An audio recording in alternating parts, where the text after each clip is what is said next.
Kita ke informasi lain, harga emas yang sedang tinggi tidak menyurutkan niat masyarakat untuk berinvestasi pada komoditas ini. Perencana keuangan Prita Gozi menilai hal ini wajar karena emas dipilih sebagai safe haven untuk menjaga nilai aset dan daya beli di masa mendatang.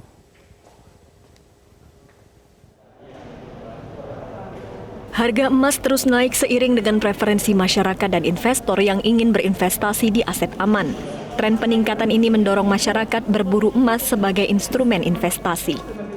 Meski harga emas sedang tinggi, beberapa pembeli emas Antam mengaku tetap membeli emas untuk investasi karena dinilai paling stabil di tengah ketidakpastian ekonomi karena pandemi.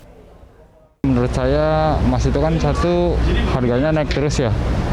Terus ya kedua buat kebutuhan ya karena saya mau menikah. Jadi buat mahar juga. Emas akan terus naik walaupun terjadi penurunan, dia akan naik terus gitu. Jadi Ibu lebih merasa aman dengan emas atau gimana sih? Lebih nyaman, iya. Perencana keuangan Prita Gozi menjelaskan, investasi emas bisa menjadi safe haven. Menurut Prita, pertimbangan investasi emas bukanlah untuk mencari keuntungan yang besar, melainkan untuk menjaga nilai aset dan daya beli di masa mendatang.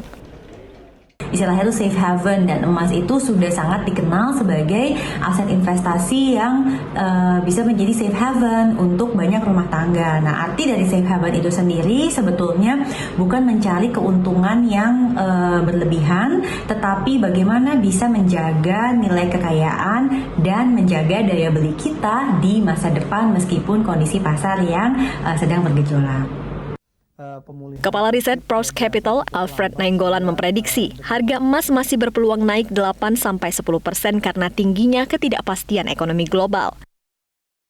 Pemulihan COVID dirasa cukup lambat sehingga dengan melambatnya pemulihan ini semakin memperparah kondisi ekonomi dan ini yang memang menguntungkan aset seperti emas. Yang kedua kita lihat bahwa bisa dikatakan suku bunga bisa dibilang dalam kategori yang sangat rendah sekali.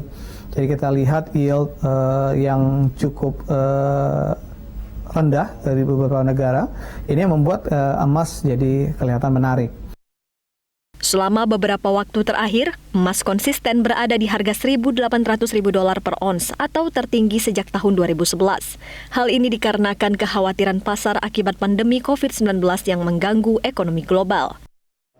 Dari Jakarta, Tim Liputan Metro TV. Nah, jangan lupa untuk subscribe YouTube channel Metro TV News dan juga nyalakan notifikasinya.